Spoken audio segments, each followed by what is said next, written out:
दोस्तों, आज की कहानी है। भाभी जी आपको कितनी बार कहा है कि लंच में आलू के पराठे मत डालो। दोस्तों, कहानी शुरू करने से पहले अगर आपने हमारे चैनल को सब्सक्राइब नहीं किया है तो सब्सक्राइब कर लीजिए ताकि आपके पास पहुंचे हर नया वीडियो।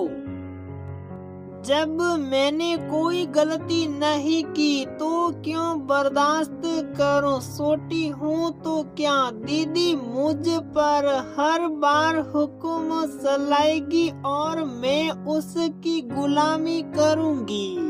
छोटी सी अक्षिता ने अपनी माँ से शिकायत करते हुए कहा था।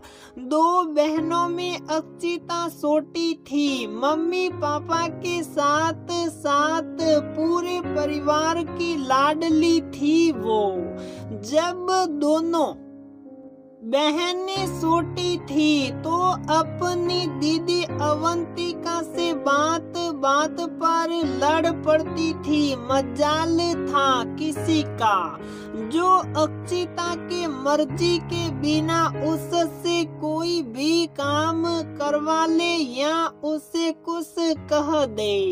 अक्षिता की माँ पुष्पा जी आज उसके ससुराल आई हुई थी। वह अक्षिता के बचपन की बातें और एक एक किस्सा याद करने लगी कि कैसे अक्षिता अपने मर्जी के आगे किसी की भी नहीं चलने देती थी। आज पुष्पा जी ने उसी अक्षिता का बिल्कुल बदला हुआ रूप देखा तो वह आश्चर्यचकित रह गई। अपने माँ बाप के घर की लाडली बेटी अक्षिता अपने ससुराल की बड़ी बहू थी। पति और परिवार बहुत ही अच्छा मिला था।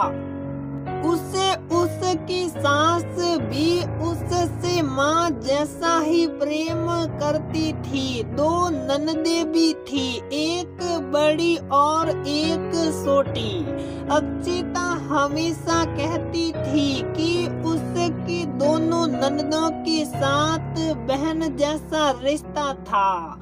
अपने ससुराल के बारे में ये सारी बातें खुद अक्षिता ने ही अपनी माँ को बताई थी। और जब कभी पुष्पा जी उसके ससुराल गई तो उसे हंसता खिलता ही देखा था। अक्षिता के देवर की शादी के समय अक्षिता के बड़ी बहन अवंतिका के डिलीवरी होने वाली थी, जिस कारण उस शादी में पुष्पा जी और उनके पति नहीं जा पाए थे। अवंतिका के बच्चे के जन्म के 3 महीने तक पुष्पा जी वही उसके पास थी। वहां से अपने घर लौटकर आने के कुछ दिनों बाद उन्होंने अक्षिता की देवरानी से मिलने के लिए उसके ससुराल जाने का प्लान बनाया। जब वो वहां पहुंची तो अक्षिता की देवरानी रोमा ऑफिस गई हुई थी। अक्षिता के सास ससुर और अक्षिता ही केवल घर पर थे। उन सब ने साथ मिलकर खाना खाया और शाम की चाय पीते पीते रोमा के आने का इंतजार कर रहे थे। कुछ देर बाद जब रोमा घर आई तो माँ बेटी रसोई में नाश्ता बनाते हुए गप्पे लड़ा रहे थे। रोमा रसोई में अपना टिफिन डब्बा रखने के लिए आई। बैग से टिफिन निकलते हुए रोमा ने शिकायती लहजे में अक्षिता अक्षिता से कहा, दीदी आपको कितनी बार कहा है ना कि मुझे लंच में आलू के पराठे नहीं दिया कीजिए। इधर मैं वेट लूज करने के लिए रोज जिम में पसीने बहा रही हूँ और इधर आप मेरी सारी मेहनत पर पानी फेर दीजिए ये आलू पराठे खिला खिला कर।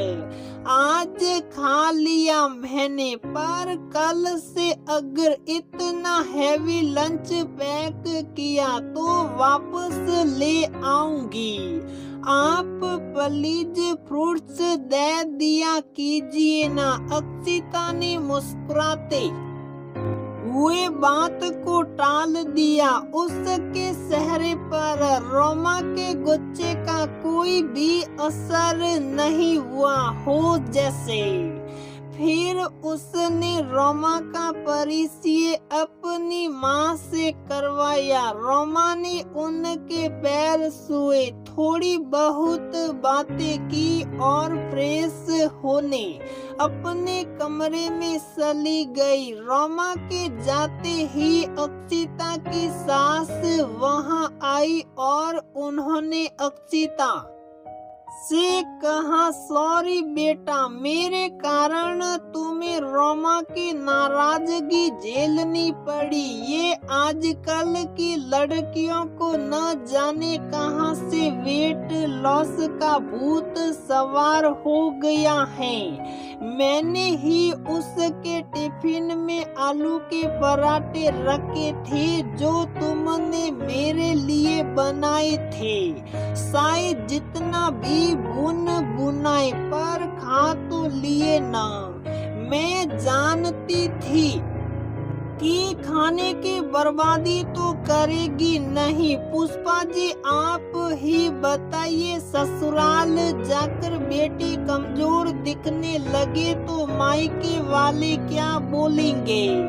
कोई कुछ नहीं बोलेगा माँ, और ये ससुराल नहीं घर है हमारा, बिल्कुल वैसा जैसा हमारा मायका था। और आपको सास कब माना है हमने? अक्षिता ने मुस्कुराते हुए जवाब दिया। पुष्पा जी अक्षिता और उसकी सास की बातें सुन रही थी। रोमा की बातों से पहले तो उन्हें बहुत गुस्सा आया था कि बड़ी होकर भी एक तो अक्षिता ने देवरानी के लिए टिफिन पैक किया और उल्टा वह उसे खरी खोटी सुना गई। पर दूसरे ही पल अक्षिता की सास की बातों से उन्हें ये एहसास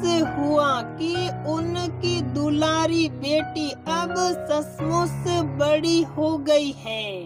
पूरे परिवार को अपने उंगली पर नचाने वाली उनकी अक्षिता अपने परिवार और रिश्तों को संजो कर रखना सीख गई है।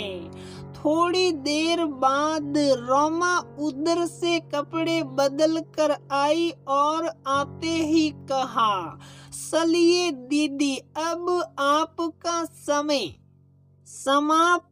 अब रसोई पर केवल मेरा अधिकार है। बताइए मम्मी को लंच में क्या क्या खिलाया आपने? फिर पुष्पा जी से कहा, आंटी जी दीदी के हाथों में जादू है, इनकी बराबरी तो मैं नहीं कर सकती, लेकिन रात का खाना मेरी हाथों का बना खाना होगा आपको। आप दीदी को लेकर कमरे में जाइए ना और ढेर सारी बातें कीजिए, मैं यहाँ सब संभाल लूंगी। पुष्पा जी केवल एक मूक दर्शक बनकर सब देखती रही। कई बार को संभाल कर रखने के लिए उन्हें प्यार और अपनेपन से सींचना पड़ता है। हर रिश्ते में एक दूसरे को समय और सम्मान दोनों देना पड़ता है। रिश्तेदारी में कोई बड़ा या छोटा नहीं होता। जहाँ प्रेम भरपूर हो वहाँ सब एक होते।